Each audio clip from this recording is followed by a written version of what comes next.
All right. So Tana, you clearly probably have some strong drink there. What is that? Water? Water. So Matt, what It's this. whiskey are you drinking?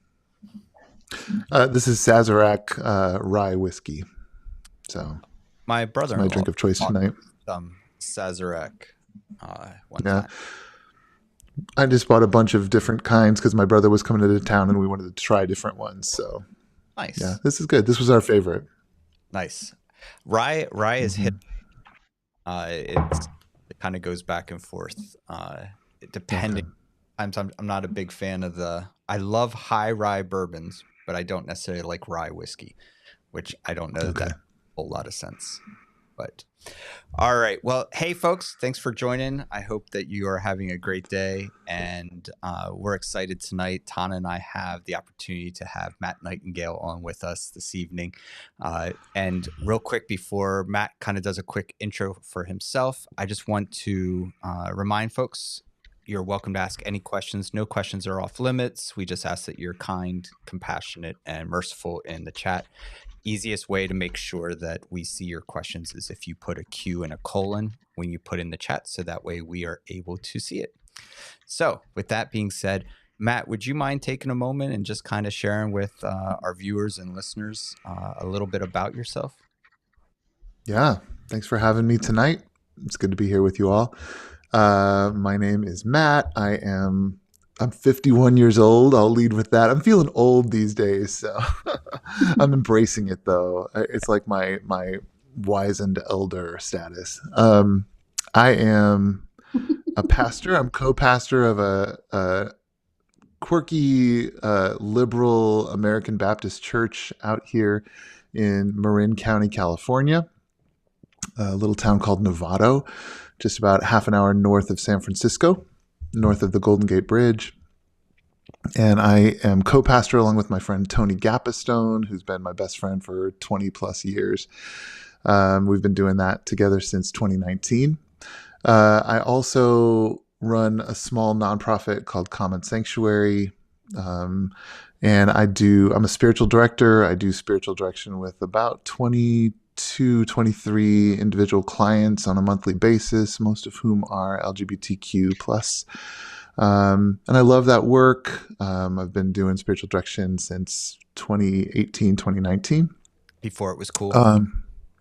Well, I don't know. It's been cool for a long time, but we've had a bit of a resurgence recently.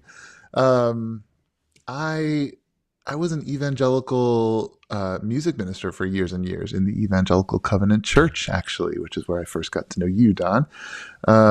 And Yeah, and I led a straight passing life for many years. I was married to a woman for 23 years. I have four adult children who are 27, 24, and then I have twins who are 21 years old. And I came out of the closet later in life. I was 44 years old. It was 2016, so not so long ago. Um, and yeah, in fact, my former wife and I did a TED talk about our story of ending our marriage with hope and with gratitude for all that had come before. And that has now been seen by, I don't know, 37,000 views, something like that. And many people have seen it. And it's been really cool to see how that has opened doors for ministry and for opportunity to work with people. I do a lot of support groups for gay men married to women who are kind of trying to figure out what in the world to do. And I've walked with a lot of people through that process. And I do spiritual direction with a lot of people in that situation, men and women who find themselves in that situation. I recently got married. November, I got married to Alejandro, who is an amazing man. We actually met during the pandemic on Facebook, of all places. He lives in Puerto Vallarta, Wow. Mexico, and we are in the process of getting him here. We've filed for his green card now, but until that comes, and of course we don't know how long that will take, but until that comes, we are separated. I'll be visiting him in April, and we FaceTime every night. So We have a long distance marriage at this point. But yeah, that's kind of me in a nutshell, I guess. I'm really, really passionate about the intersection of faith and sexuality. I care deeply about queer people who want to explore the Christian faith, having safe space to do that. And I love to kind of help them explore that intersection. And then I care a lot about straight people of faith who want to be able to understand queer relationships and queer identities. I think my little nonprofit, I mean, it's just me basically, but I kind of think of myself as like a concierge service for people because I have time now to kind of help people get connected to resources, to kind of walk with people who are exploring these issues, these identities, these questions, you know, and I have time in my day to walk with people, and it's really cool. Some people may know me from Twitter. That's kind of where I do a lot of my ministry, frankly, and I connect with tons of people. I battle fundamentalists on Twitter. I also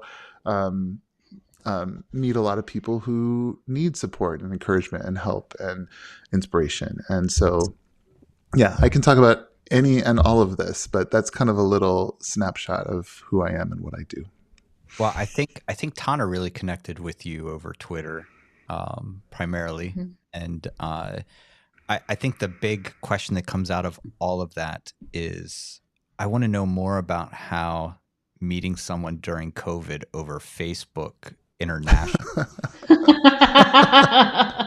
That's the pressing question the masses want to, or at least Don does, because that seems remarkable. And how awesome, right? I know so many people that have begun relationships during COVID because and through, you know, online interactions because we were all kind of trapped. But very cool. So I don't know if you want to go into the details of how you managed to snag a husband flavor. But yeah, so yeah, I can tell that quick story. I mean, I'll keep it short, but oh my gosh. I mean, you know, I came out in 2016. I did a lot of dating.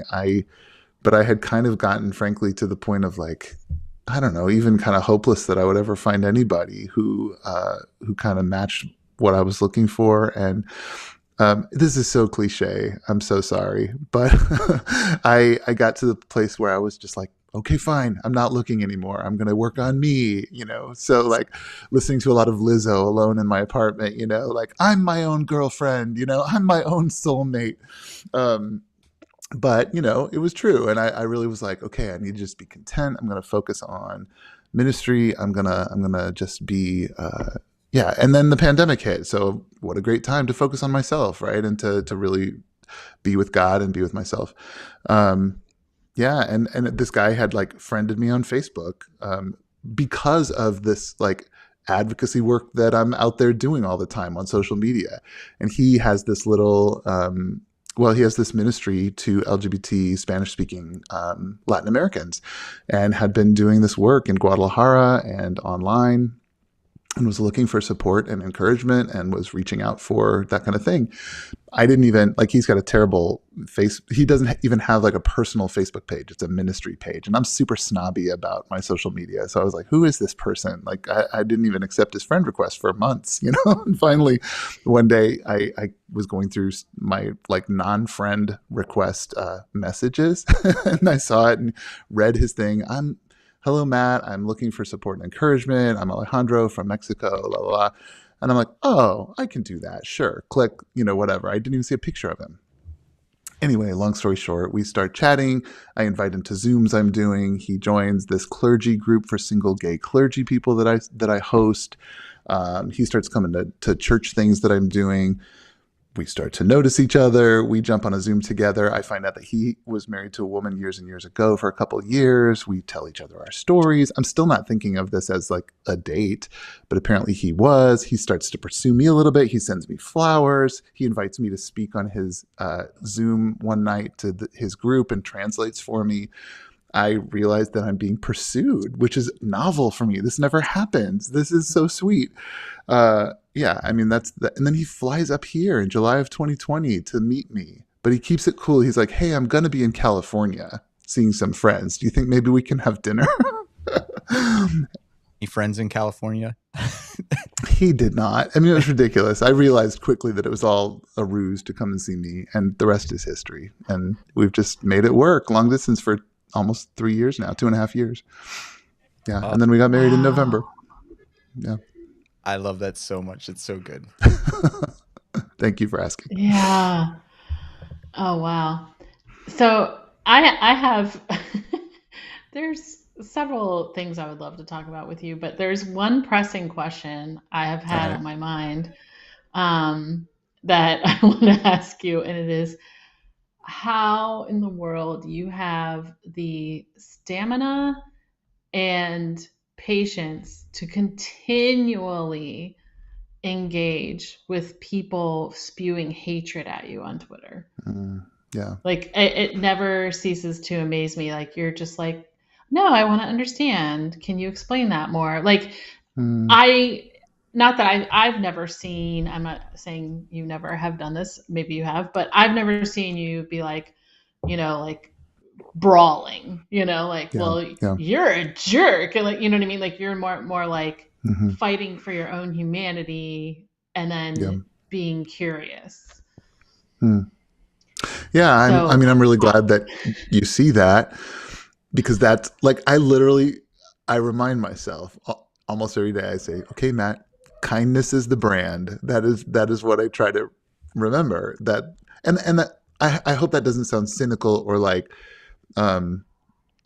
too much like a brand, but I really do think like, because Twitter is a platform, right? And I have worked really hard for a long, long time, over many years now, to build this brand or to build this platform. And I don't think of it in a cynical, like marketing kind of way, like this is my brand. It is me. It is 100% through and through me as a human being. And this is how I want to present myself to the world. I want to be the same person in my living room as I am on Twitter, as I am everywhere. And that's like, just stepping back one little bit, part of the reason I came out of the closet for real is because I got really tired of being compartmentalized, being one person here, one person here, one person here. I just desperately wanted to be the same person everywhere. And so that goes for social media too. Like the person you see on Twitter is actually me. It just is. And so all that is like backstory for what I want to say here.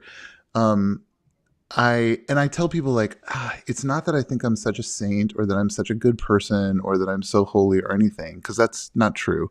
But I think the way that I'm able to engage with people on Twitter or any social media is a combination of just my personality, just the way I am, my life story and circumstances and history, and then just the way I want to be in the world, so it's kind of like just the way I'm built. It's just the way I am. And it doesn't require this huge, like, okay, I'm really going to try to be good. I just kind of naturally am able to do it. And there are times when I have to step away and I have to put down the computer for whatever, a day. And there are times when I want to just F you mother, but and in those moments, I do have to make a choice not to engage in that way, because I don't want to do it, for one. And number two, I know it would not be a good look for the Matt Nightingale brand, right? But that's just real. But I genuinely want to engage in good faith and in kindness. And here's the thing that is the actual secret. People ask me all the time, like, why do you do that? Like with these raging fundamentalists who really are assholes. They're awful people. And they are coming at me, and I'm not going to change their minds. I'm not. And I keep engaging in love and goodness. It is not for those people. I know I'm not going to change their minds. But you know what's happening? Literally hundreds of people are reading those conversations. And the truth of the matter is, I get DMs all the time from people saying, listen, I've never engaged with you on Twitter, but I read what you're saying. I'm watching all the time. And I cannot tell you how the way that you engage with people has changed my mind, has changed my heart. And people have literally, I don't have any right here, but I could show you people who've said, I have become affirming of queer people because of the way that I've seen you engage with homophobes. That's amazing. Right? And Yeah. so I'm like, that's why I do it. That's why I keep, like, I even though I know this person that I'm engaging with is a lost cause and I'm never going to convert them, but I keep coming back lovingly, kindly. I'll keep coming back with the same answers, the same love, the same, with the same links, the same whatever, knowing that other people might read those. Other people might see the love that I'm extending and the grace that I'm extending and the kindness, you know? You know what? I think the other thing is that you are teaching other people things. Mm-hmm. Because like I can say that, you know, I wouldn't be as well versed as you or even my husband, or a bunch of other people I know on how to talk to somebody who is being hateful about Mm-hmm. the LGBTQ community. You know what I mean? Like, Yeah. I can speak to a certain thing, but I don't have a lot of the knowledge to back up certain things that I see you do. And I learn from watching your responses. And so that's another positive aspect. Because if you were just like, well, you're a jerk and you don't believe in my humanity, F off, like that wouldn't, it doesn't accomplish anything. I also think there is something to the idea of, like, I've been thinking a lot about this, about engaging with kindness and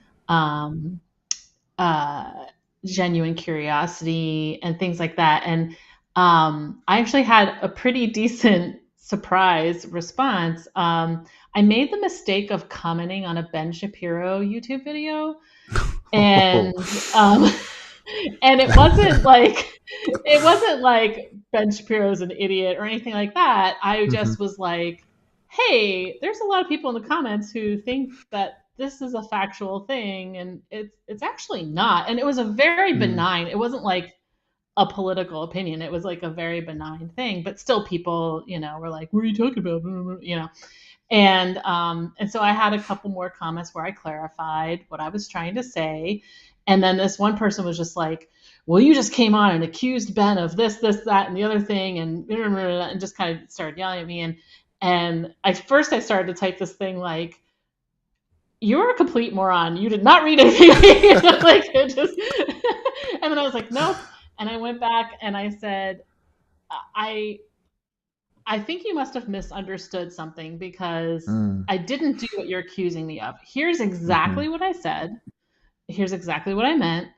And, you know, it was very like, and I genuinely hope that you understand now. Like, it wasn't like, hey, idiot, this is what I actually said. You know what I mean? I was shocked. I actually got a response from this person. They said, you're right. I misread what you originally wrote, and I accused you of saying something you didn't say, and I understand now. I'm sorry. I was like, I just real quick want to. You are both better humans than I am. No. See, that's the thing. No, and Matt, it's true.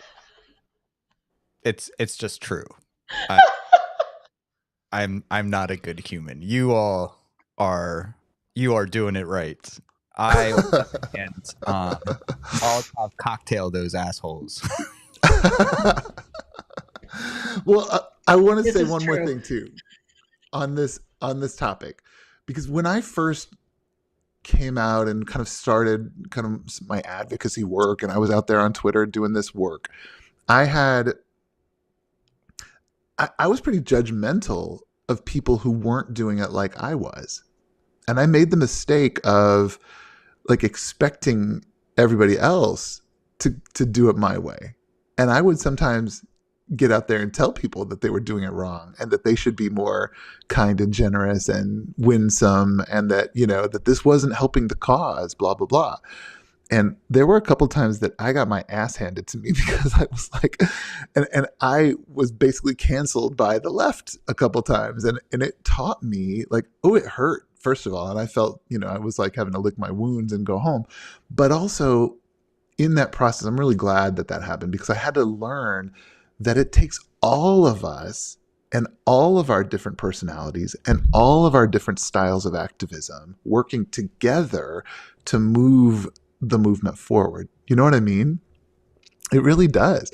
It takes the more gentle, more kind, more patient, more winsome, if you will, personality types. And then it takes the angry activists. And then it takes all of us. I am not going to be out there yelling and screaming, but I'm so glad for the ones who are, it takes all of us.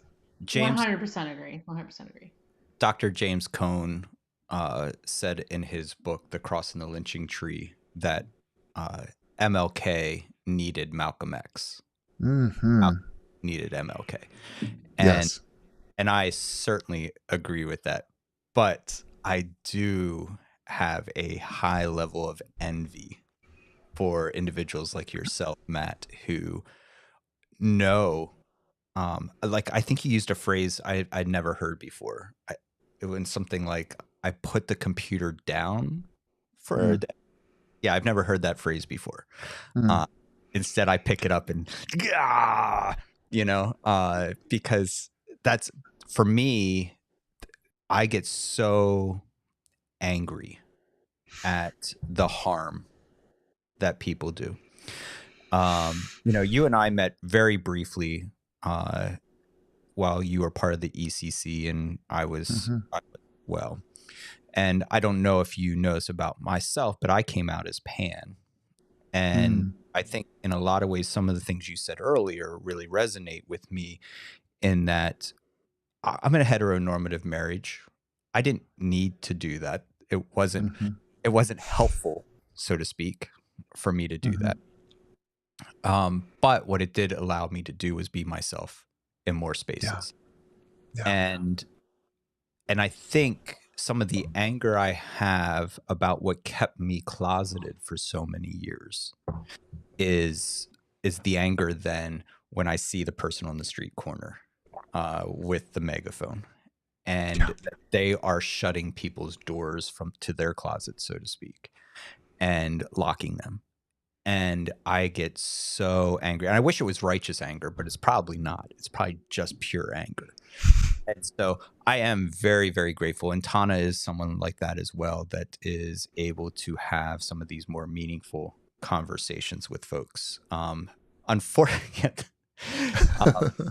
I tend to be the person that people call and say, "Hey, Don." So when Tana was doing her PhD at Virginia Tech, there would be someone would come to campus, because it's a state university, and they'd be in the center of campus, like saying all kinds of horrible, hateful things. And they would call me and be like, "Hey, Don, you need to go down there and handle business." Because they know that if I walk up to that space, I'm going to confront. But I never feel good walking away from that space. I don't feel healthy.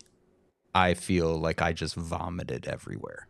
So I'm really grateful that you have that wherewithal to have those conversations in beautiful and powerful and meaningful ways.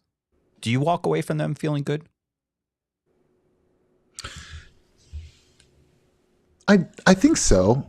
I've had to learn, like, especially the bigger my Twitter feed or the bigger my Twitter following gets, the I have to learn that I cannot respond to and that's just I'm kind of obsessive about it. Like, this last week, my brother was here from Indiana.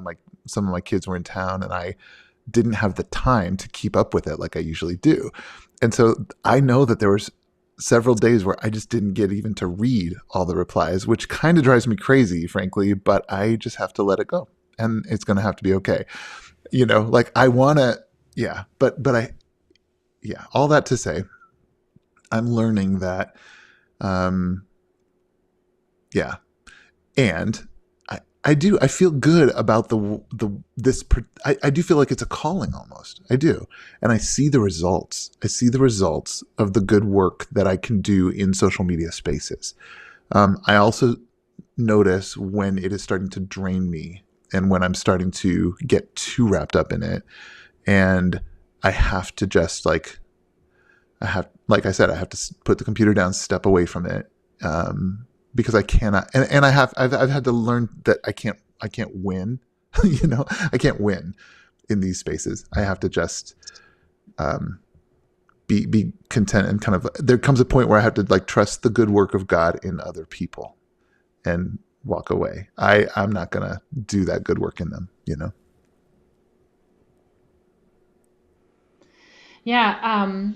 I feel like there's a connection here I can't quite put my finger on, but it just feels like your whole demeanor and everything was probably very helpful for you helping people who are going through the different like spirituality issues. And because I can imagine if you were just like super angry and then you just like, if somebody else is angry and you were just like, yeah, like that wouldn't be necessarily like super helpful for them. Well, yeah. Ooh, that's a good topic. That's a good topic right there, because like, I don't know if well, I'm sure you've seen this. Deconstruction spaces are often such angry spaces, right? Yeah. I don't know. Like, I have found in many places where people gather to talk deconstruction, that it often just devolves into bitching, and that's all it is. It's all deconstruction all the time, and that's okay. I don't want to like. I'm not here to judge people. I'm really not. That's not really productive either. But for me, I'll say, for me, I need healthy, like, building. Again, I need like I need a healthy vision of what could be better in the future. You know what I mean? I can tear down all day, 100%. but to be surrounded by only people who are here to tear down and bitch and moan and whine about how bad it's been, and that's not healthy for me. I want to talk about what could be better, you know. And that is not only deconstruction, but that's also like coming out. We can all, like, queer people, we have had hard lives, especially those of us who are in evangelicalism or coming out of evangelicalism, where we've had to hide most of our lives, where we, like, coming out is a hard and painful journey for many of us, right? And so to be surrounded by others, it's really important to have comrades for the journey and to like have spaces where we can talk about this. But it's really important to be able to find safe spaces to talk about what could be next, and to talk about hopeful and positive next spaces, right?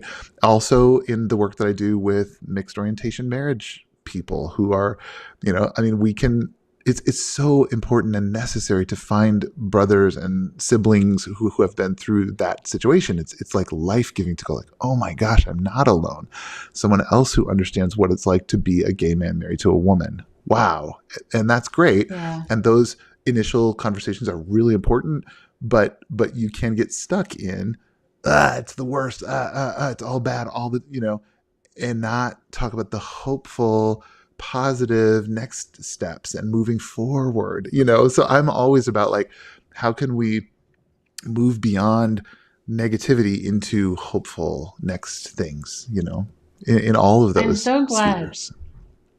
I'm so glad you said that, because that's something that we talk a lot about with this space, with our space, because there are a lot of people who deconstruct and leave the church, and that's fine. Totally. But there are people who also deconstruct and want to remain within the church and have a difficult time then figuring out, like, what do they need to slough off and leave behind, and what do they maybe need to rebuild, and what can they still grasp and hold on to. And we're very interested in, like, okay, so what's next for faith? Clearly there's a lot of damage, there's a lot of hurting people out there, there's a lot of stuff that we need to like leave behind. But we are still in a space where we want to engage with our faith. Like, we are still Christians, you know what I mean? And I was actually wondering for you, when you're helping people, you're doing like spiritual direction or counseling or whatever form your help is coming in, I'm curious if there's a lot of people that come in and they just like don't know what to do, versus they want to leave it all faith behind, versus they still want to have that faith, but they've been so harmed by the church that they don't know how to hold on to that. I feel like it's such a mixture of all of those things, in the people that I work with. That makes sense. Yeah. But maybe the first one that you said, it's like they just don't know what to do. I think there are a lot of people who are just like, I'm done, I'm out, goodbye. But they're not the ones who are typically kind of coming to me looking for spiritual support. Okay. People who are coming for spiritual direction are typically saying like I want to find a way forward. I want to talk with someone about spiritual things. I want to process what it means to be queer and Christian, because I'm not ready to just walk away from it. The people who are like, just, I'm out, aren't looking for spiritual direction, yeah. So, and I don't know, this is a little, maybe a turn, but I think it's, connected somehow. It's like what I talk about with so many people in so many parts of my work is because I think, it's just such a huge part of the fabric of my life, is this concept of ambiguity. Like, it's not either or, it's not good, all bad. It's not, it's like, it's kind of like learning to embrace,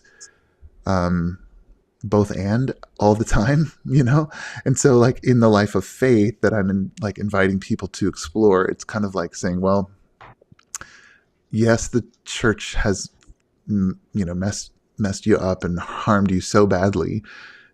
That's true. And we just can't deny that. There's no excusing it. There's no whatever. And we have to honestly face that and acknowledge it. And for so many of these precious people, and for myself included, I still have nostalgia for it. I still have right. deep love for so many of those people. I still look back, right. At my time in the ECC, those 16 years that I spent there, and I have deep love and precious memories, and I hate that. I can't just cut it off and say, I'm done. I'm like, I loved those times. I have this thing, a lot of people talk about their years in kind of ex-gay or conversion therapy with this, it was the worst time of my life. It was like torture. And I'm like, I kind of liked those years. I look back on those years, and those were some of the most precious years of my life. Now, and people are like, what are you talking about? But especially straight people who don't understand. But and I talk with some conversion therapy survivors, and they understand deeply, because those years when I first had come out of the closet and was looking for healing, what I thought was healing, looking for what I thought was going to fix me, change me. I was being honest for the first time, telling people that I was gay. I was like, I had my wife by my side. I had leadership of my church around me. I had confessed all this to them. I was gay. I had this, gay sexual encounter in my past. I was looking for healing. I was repenting, quote unquote.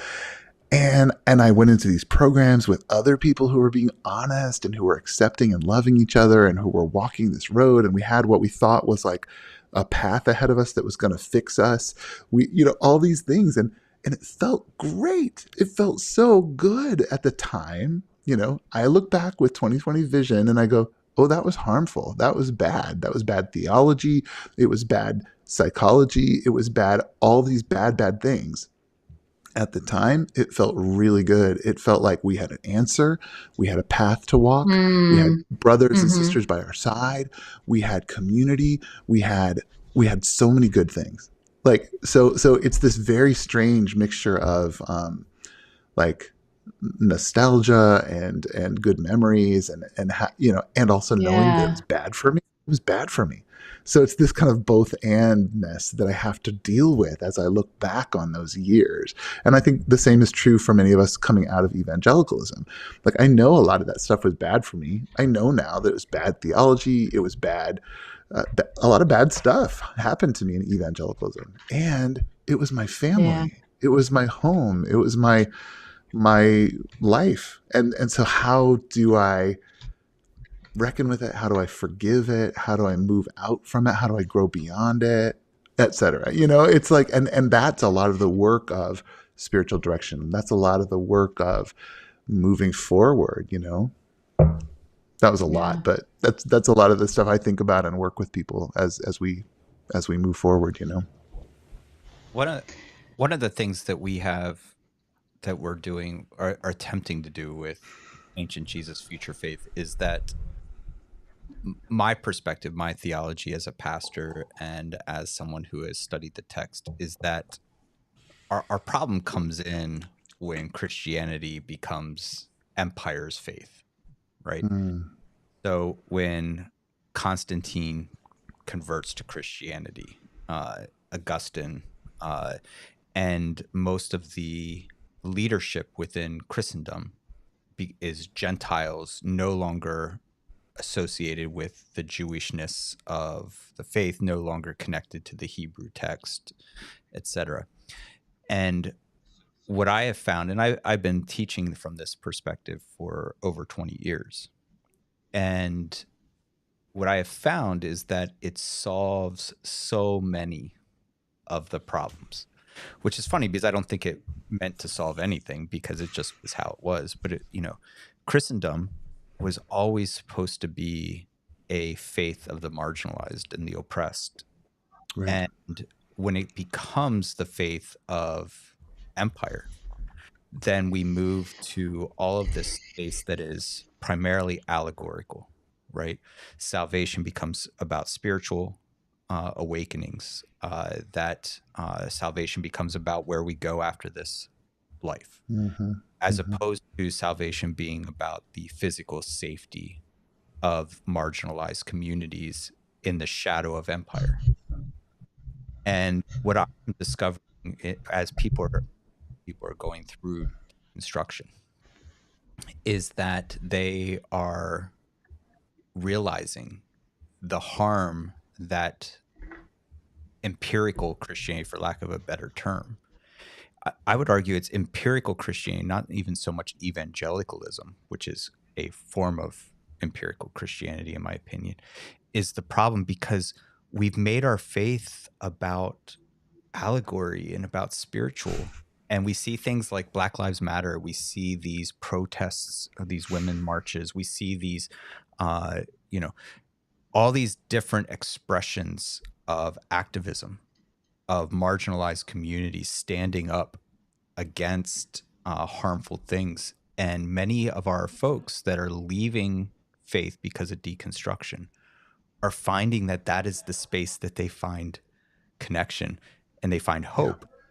And what breaks my heart is I believe that's where Christendom was always supposed to be, that we Mm-hmm. sidetracked for the last, I don't know, 1,500 years, to something about prayers and altar calls, though I think a spiritual connectedness with the divine is important. I'm not at all diminishing that.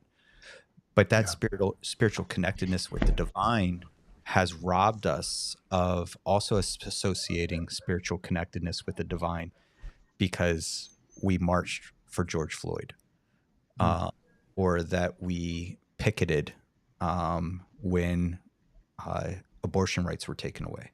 We disassociate that and we don't see that that actually is Christianity embodied. And there aren't enough people that are saying that that's the reality. And because of that, it's I think people feel like they have to choose. Am I Yeah. am I am I participating in confronting harm and trauma that empire, for lack of a better term, is causing? or am I going to be a part of a church? And to me, that breaks my heart. That's the decision that I think like they have to make. 100%. Like it's become this spiritual thing or an embodied justice-oriented thing, right? It's not. Yeah. I mean, I even remember pretty early on in evangelicalism that it was like, you had a social justice faith, or I forget what they called it, the social gospel, or just I forget what it was. It was derogatory. That totally.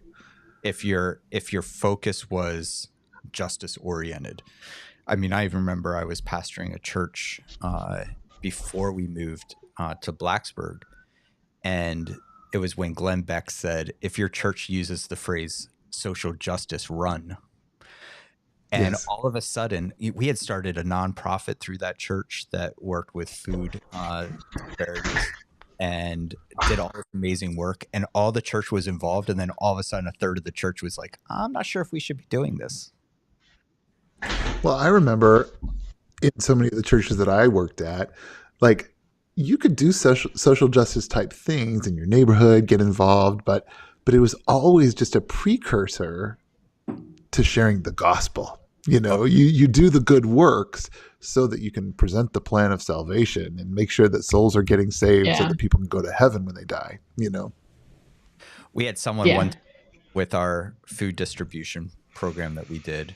They said, "We should put up a sign that says this is for Jesus." And I said, I have two questions. One, do you think he drives by the public library on Saturday mornings? And two, do you think he doesn't know? Like, what? I don't get the point, right? But yeah, you're right. That's the mentality. If this is, someone even said to me, man doesn't live on bread alone. And I said, that's correct, but he still needs bread. Like, I get it, but like the bread is still a necessity. It is a very strange place that I think evangelicalism particularly pressed into. Abraham Heschel one time said, Christianity is the only faith that bad mouths doing good works.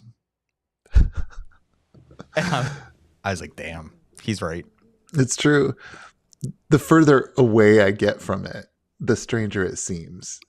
Like when you're in it, it kind of makes sense. But the further out I get from it, the more strange it gets, So I guess it's good that I'm getting further away from it.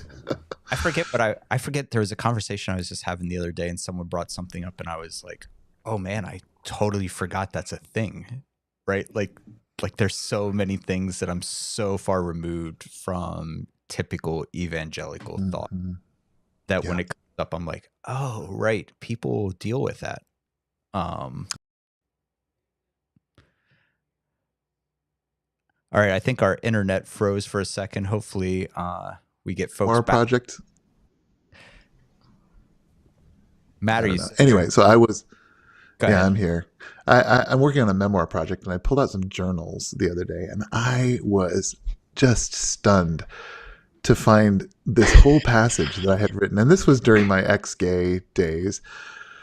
Oh my goodness! I mean, I was amazed, like at the words that I had written in 2005. I thought, I can't believe that this was me. And it's just a testimony to how we grow and evolve, And sometimes I don't even like the word deconstruction because it seems like we're tearing down. I love Richard Rohr's concept of transcend and include, because I feel like who I was is still inside of me. I've just kind of grown beyond, I've continued to move down this path, But yeah, these words, I mean, it was about gay stuff. And I was like, I literally was back in 2005 saying things like, I'm a straight man who struggles with same-sex attraction. That is how I identified. I was like, because I was taught back then, you don't identify with your sin, with your temptations. And I get that stuff handed to me all the time on Twitter these days, identifying with your temptation is wrong, blah, blah, blah. And I, of course, have come a long way since then, but it's just laughable. And I sometimes want to say to these people on Twitter or whoever is trying to school me, I could argue your point better than you. I could.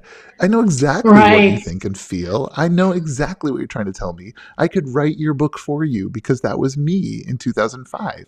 And that's the thing about these Exodus International went away in 2014. They closed their doors. They apologized to everyone and said, we were wrong. We can't change you. But there's movements today, the Changed movement coming out of Bethel in Redding, California, the Freedom March, there's these kind of shiny new ex-gay movements. They're just the same thing. It's like rewarmed Exodus International. And they will continue to do this, generation after generation until this thing crumbles into the dust of history. But it's just so sad. It's the same exact thing again and again and again. It's kind of like how most mega churches are just fundamentalism with a rock band. Oh my gosh, it's literally the same thing. Yeah. It's the same thing. So I actually have a question about how you would handle certain things people say. Yeah. So I shared with you today about that woman who's running for city council here in Toledo. Oh yeah, and she's a delight. She said that, right?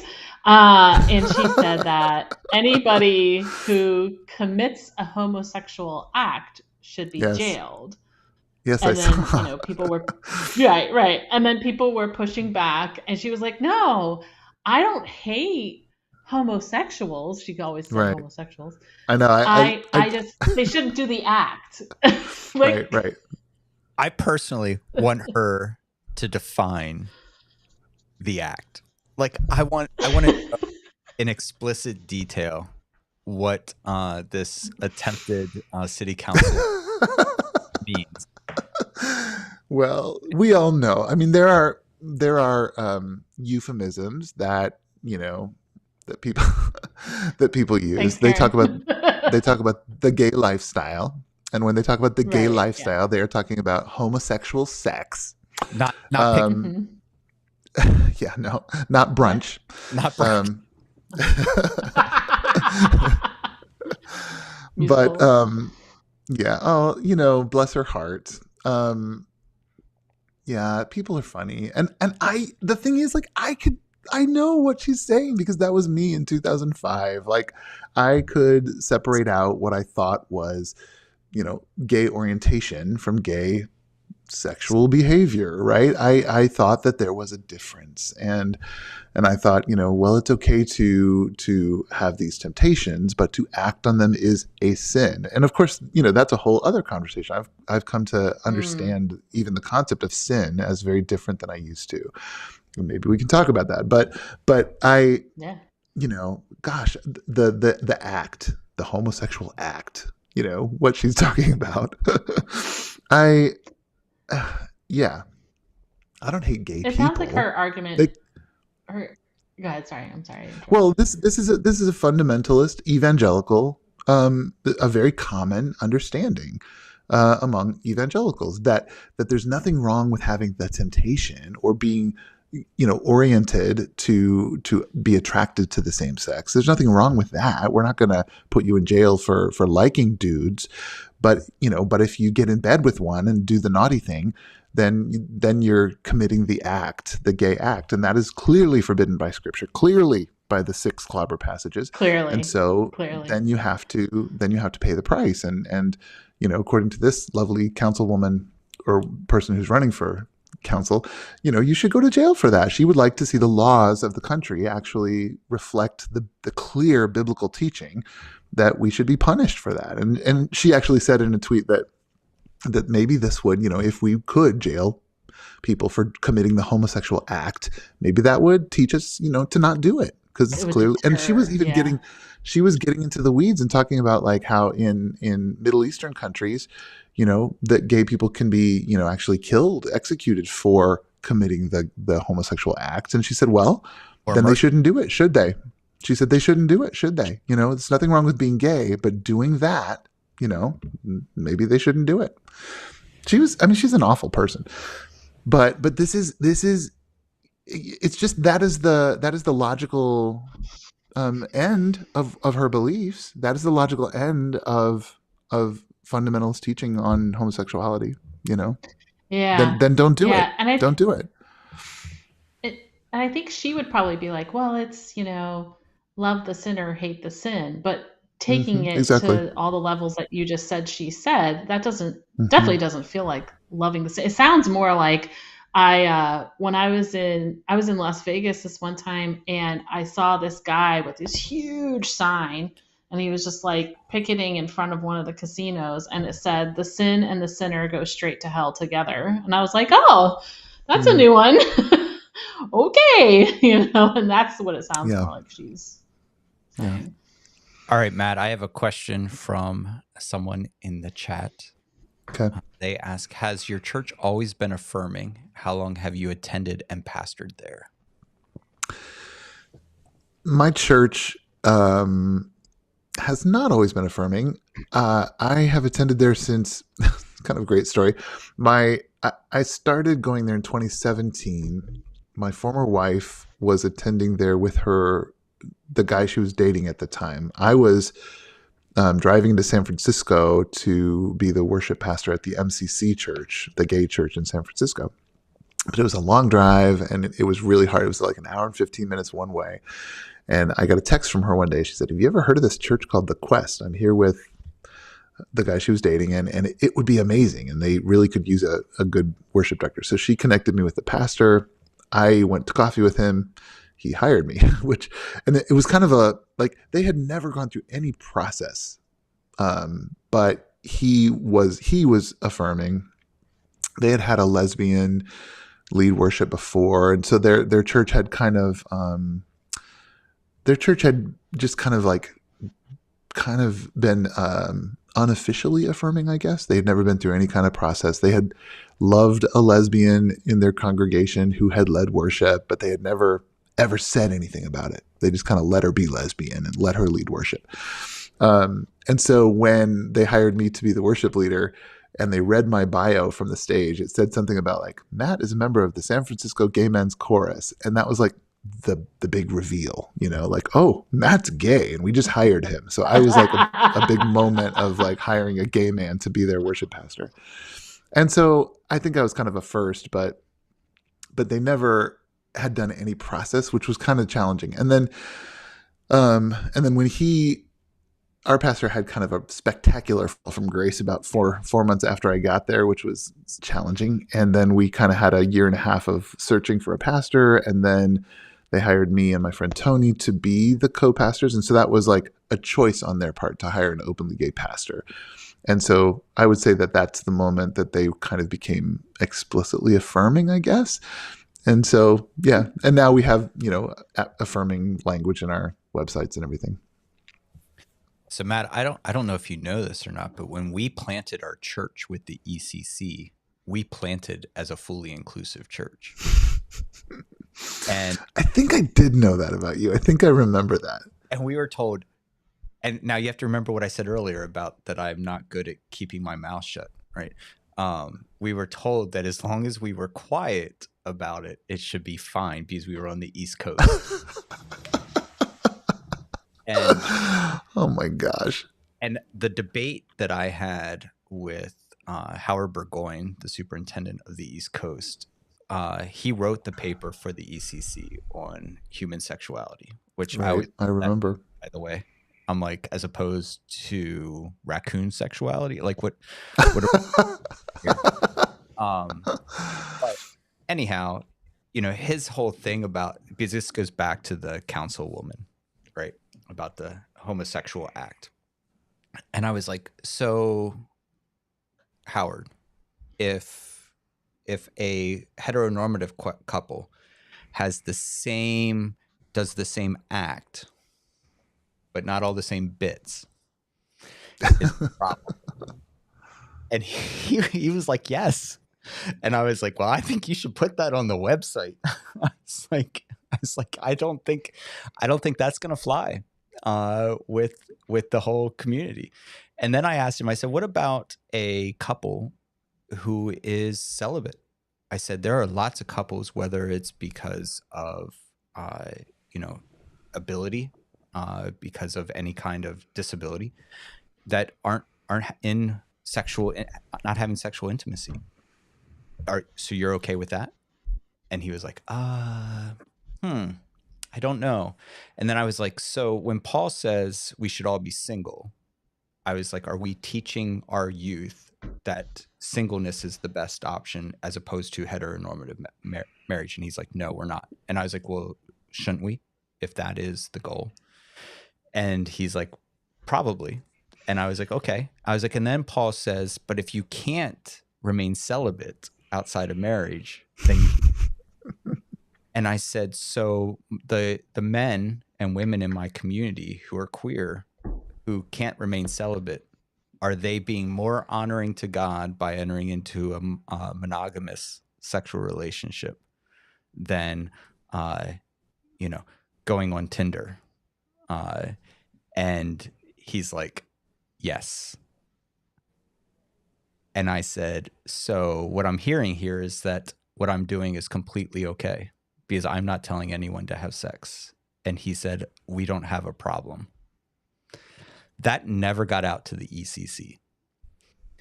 And one of the other things he said to me was, I was supposed to write a second part to that article. This was the first part that was meant to be presented and then discussed, and then the second part was supposed to be written, and it was never commissioned to be written. And what was interesting to me is that there was a gentleman from Portland area who had just recently been kicked out of the ECC at that time. And he insisted that the only reason I survived in the ECC was because I hit all my rainbows. And I was like, I think we did the opposite. We confronted it with theology, and we used the text that was used to harm people to counter the arguments and to press back.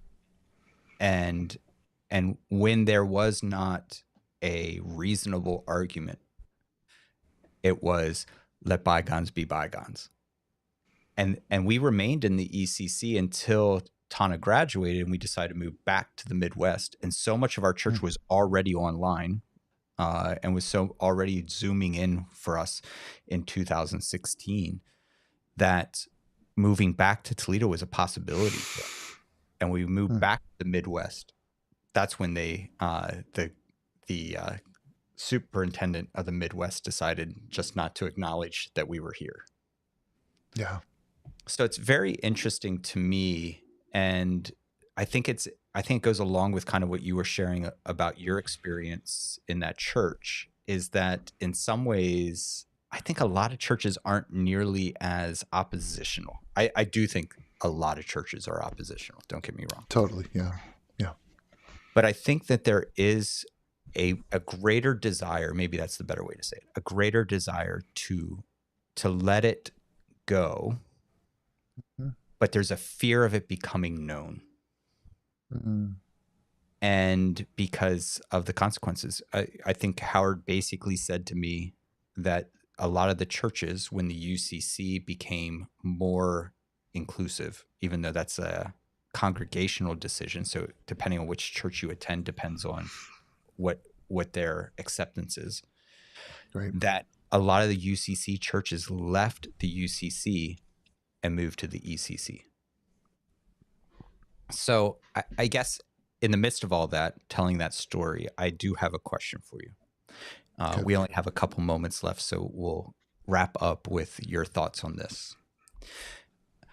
What is the future of the church? Because it can't be just a wink, wink, nod, nod. It can't be a close our eyes. It can't be a let bygones be bygones. But I also don't think the future of the church can be a civil war. What do you, who is someone who is much better than I am at engaging conflict, what do you imagine is the future for Christendom? Easy question. Such a huge question. All right, well, 1 minute left. Here we go. Oh my gosh. It's interesting because I was someone who just loved like denominational life. I loved it so much. And so I really missed that a lot when I left, and I felt kind of unmoored. And when I got to my church, I didn't even know we were a part of a denomination at first. We were so like, so completely disconnected from our denomination. And so just recently we've kind of realized, oh, hey, we're an American Baptist church. That's interesting. And so we've started to reconnect a little bit. And we found that we were a part of a conference in our denomination that is not affirming of queer people, which is hilarious because hello. And we realized it, and had started to kind of figure out how to disassociate from that particular conference or region and associate with one that is affirming of queer people, because American Baptists are they can't kick you out. It's very congregational based, but there are regions that are much more progressive and some that are not. And so we had started that process, and then the pandemic happened and everything went crazy. And so I really lost track of that and frankly forgot all about it. Then I got married. and I got an email from one of the denominational people, and it was like, hey, how are we coming on the whole like leaving our conference thing? And I was like, oh, how funny. Like I got married and put pictures all over social media, and I bet they were kind of like, we can't really have a gay married pastor in our conference. That's not going to work for us. I was cracking up. I'm like, oh yeah, I probably need to do that. So all that to say, like literally in the last month or two, I've been like, okay, let's actually make this official, leave this particular region and work on affiliating with the other region. So we just did that. This coming Saturday, for the first time, I'm going to be at a denominational, it's on Zoom, but I'm going to be meeting people from our new region. It's called the Evergreen Association of American Baptists. I'm pretty excited about it. So I don't know what the future is for Christendom. I mean, that's a huge, conversation, but I'm feeling a little optimistic about like, how interesting, to get to know another denomination. And it's interesting in the Evergreen Association, every church can kind of decide for themselves what they want to do about the queer people. There are some who haven't become fully inclusive, and yet I'm welcome to be who I am, and no one's gonna kick me out. So that's pretty cool.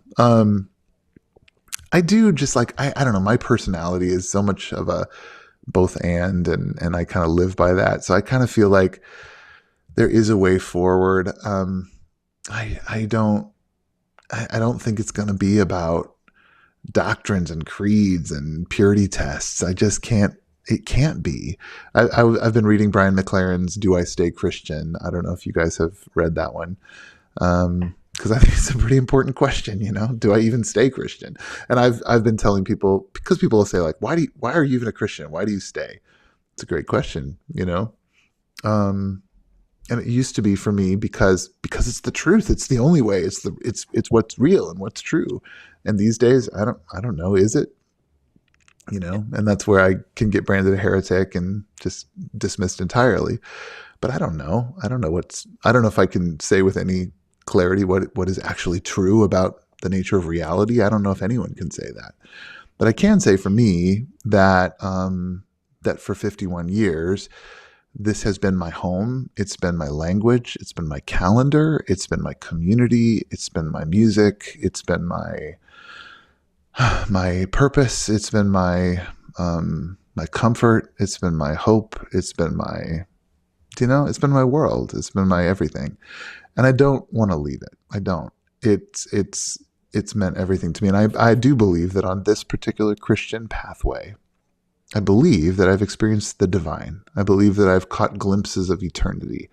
I believe that I have experienced whatever is true about ultimate reality on this path.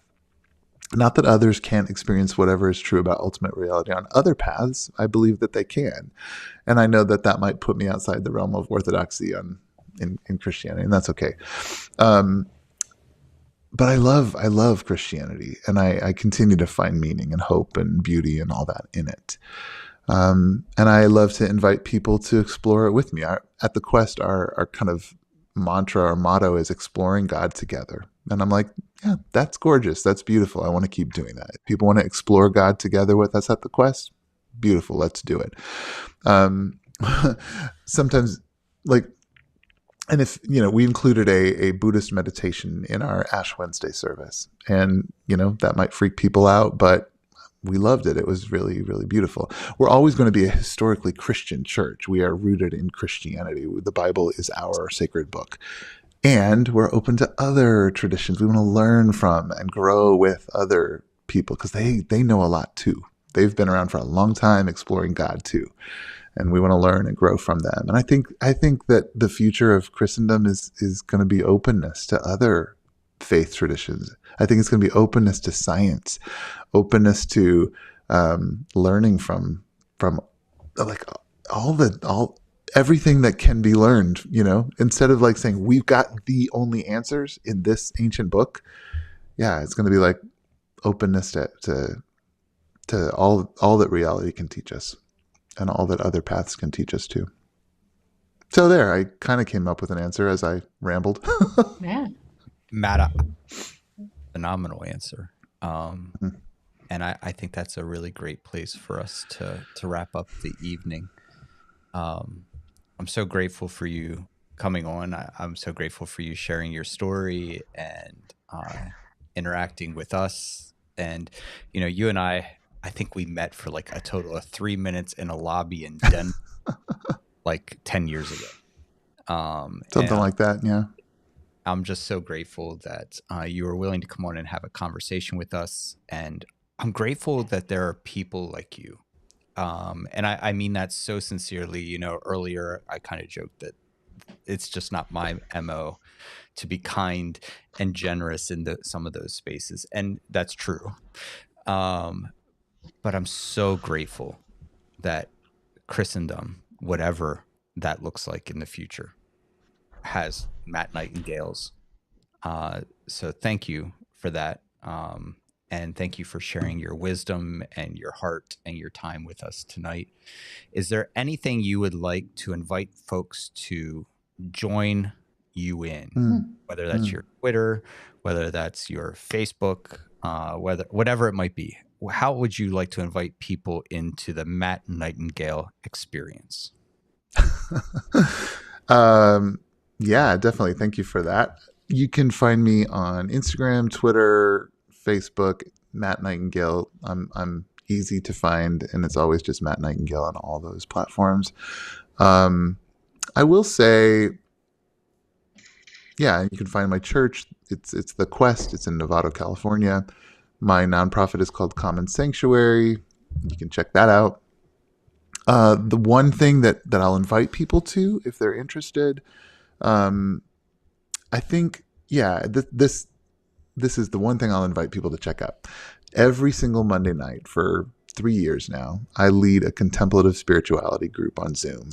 And it is just a lovely, safe space for people who maybe have been burned by evangelical expressions of spirituality. And every other night or every other Monday night is only for LGBTQIA plus people. And then the others are open for anyone. And so you can find all those registration links in my Twitter on my pinned bio thread. But they're just lovely. And it's from 6:30 to 8 p.m. California time every single Monday night. Karen is someone who recently joined and has become a regular attendee, and she's a precious member of the community now. And yeah, they're safe, loving community spaces for people who want to explore spirituality in a safe, loving way. Yeah. So check out those Monday night groups if anyone wants to join us. The queer one is the biggest one. There's usually about 25 folks, and the one that's open to allies, there's usually anywhere from like 9 to 12 people in that group. I can think of a couple of very dear friends that I think might check that out. So I'm excited about that. Well, thank you. Tana, do you have anything to add here at the end? No, I was just I really liked your final thoughts, so I think we'll leave it at that. Awesome. Well, Thank you. I I also want to add my thanks. Yes. And I'd like to invite anyone who joined us because of Matt, your influence in the community, that joined in tonight and checked out what we're doing here on Ancient Jesus Future Faith. I'd love for you to consider subscribing to us as well. And those of you that are part of our community, I'd encourage you to go check out Matt and everything that he's doing. So thank you, folks. Super grateful. And we'll see you Monday night for our 8 p.m. Eastern. Nope. Matt, what? Nope. We're off this Monday. Just kidding. Never mind. Just kidding. You can come to my group instead. This Yes. attend Matt Nightingale's study. But folks, we're usually on Monday nights, and oftentimes Thursday evenings we'll have interviews and such, and we invite you to be a part of that. Every week we release a new podcast. You're welcome to be a part of that as well. You can find that here on YouTube or any place where you get podcasts. So thank you so much, Matt. Thank you, Tana. And I hope you all have a beautiful night. Good evening. Thanks, everybody.